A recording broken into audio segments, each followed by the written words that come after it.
this dunya gives us a worldview also. And the dunya worldview is the wrong worldview. It's the worldview that teaches us that this big monopoly game is real. How many of you have ever heard about the game Monopoly?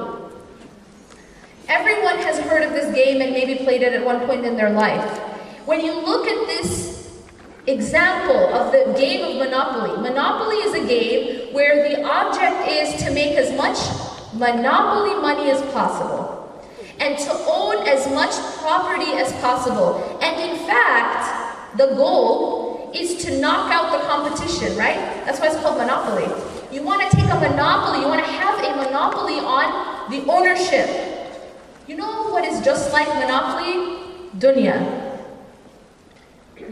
Now the problem is, when you're playing Monopoly, you know how sometimes when kids play games, and they get really into the game, and then they get really upset if they lose?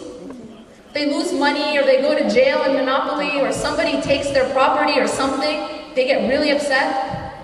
And then what do the wise parent say? What does the wise parent say to that child? It's just a game. Right? Dunya is just like that Monopoly game. You see, in dunya, a lot of people spend a lot of effort trying to make more monopoly money. It's called dunya money. And it comes in the form of the US dollar, it comes in the form of the Singaporean, Malaysian, all the different currencies. But it also comes in another form, and that is the things that we covet, the things that we chase in dunya. The approval of people, the respect of people, the love of people. This is also a form of monopoly money. The praise of people, the likes on Facebook. Al-hakum al-takathur. Right? Allah subhanahu wa ta'ala tells us that you have become distracted by this acquiring of more. It has distracted you. Now we become distracted by the acquiring of more what? The more money. But we also become distracted on acquiring more approval and more love and more praise and more likes on Facebook. These are all different forms of things that distract us. But at the end of the game, we realize that it was just a game.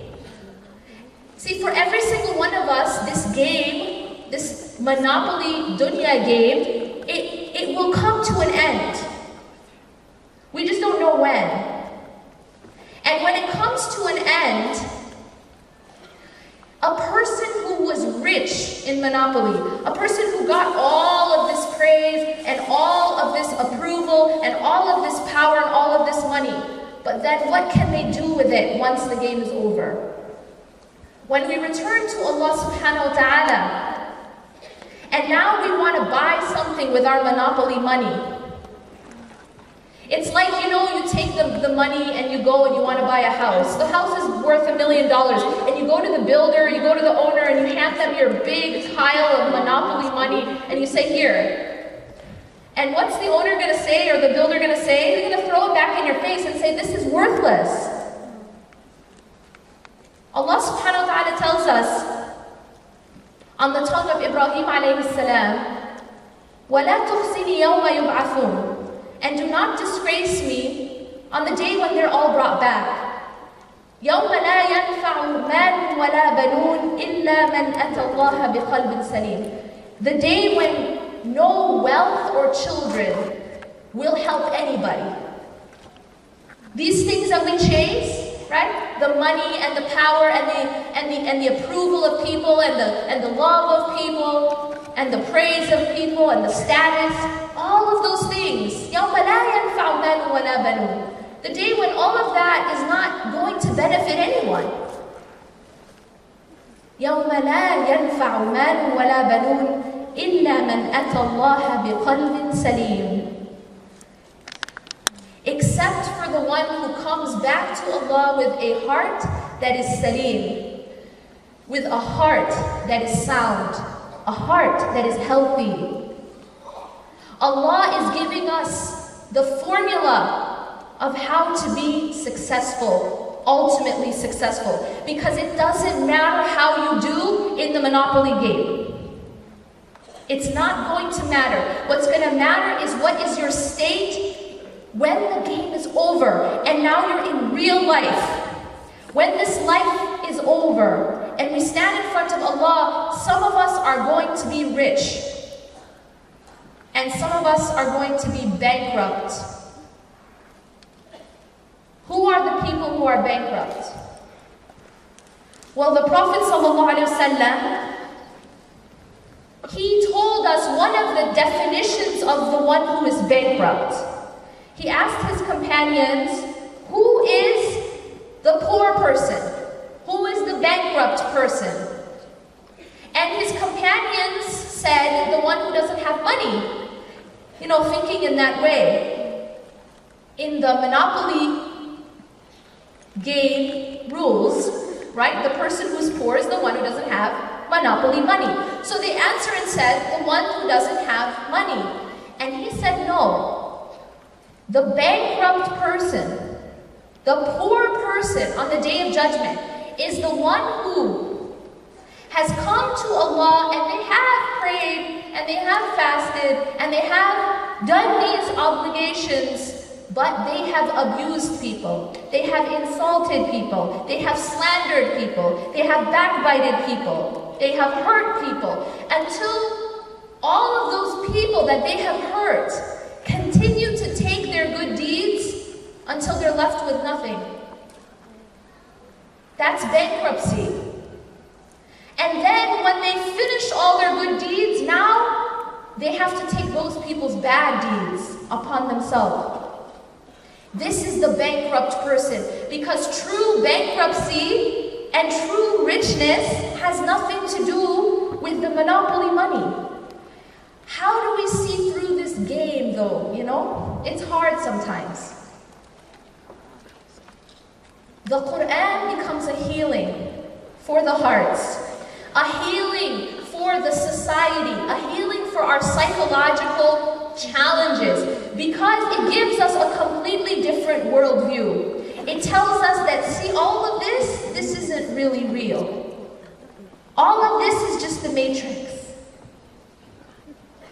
That it's not really real. It's a game. It's something that you want to use so that when you go to the real life, you aren't bankrupt. So when you go to the real life, you're rich. And how do we gain that richness? إِلَّا مَنْ أَتَى اللَّهَ بِقَلْبٍ سَلِيمٍ. We have to get on this project of building our hearts. Of building our hearts and purifying our hearts. There is no way that we can see through this illusion, because it is extremely deceptive.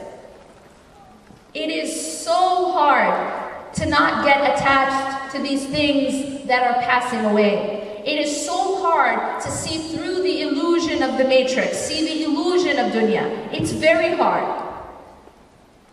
The only way we will be able to see this life for what it is, the only way we will be able to see it as a monopoly game, is if we train our hearts. If we train our hearts, and when you train your heart, and when you build your heart, and when you clean your heart, it's similar to taking, you know, if you're wearing glasses, and you know what happens if your glasses get very dirty? You can't see properly. But what if you take off your glasses and you clean them? You take glass cleaner and you wipe down your glasses. Then you put them back on. Now you see the world clearly. That's what it's like to clean our hearts. To to take care of and polish our hearts. It's cleaning the lens. So now I see everything around me and I understand it for what it is. Allah subhanahu wa ta'ala tells us, إِنَّ فِي خَلْقِ السَّمَاوَاتِ وَالْأَرْضِ وَاخْتِلَافِ اللَّيْلِ وَالنَّهَارِ لَآيَاتٍ لِأُولِي الْأَلْبَابِ. He's telling us that these are signs, but they are only going to be recognized by ulil albab, a specific group of people who have this understanding. Who are these people?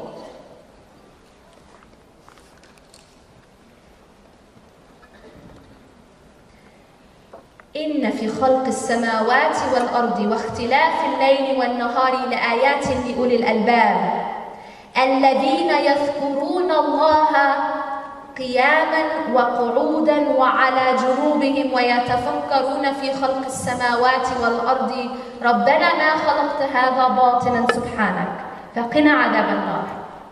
Allah goes on in Surah Al-Imran to describe who are these people. You see, Allah began by saying that He has put signs everywhere. They're already there. But we just cannot always see them or understand them. How then can we become a people who understand the signs in everything around us?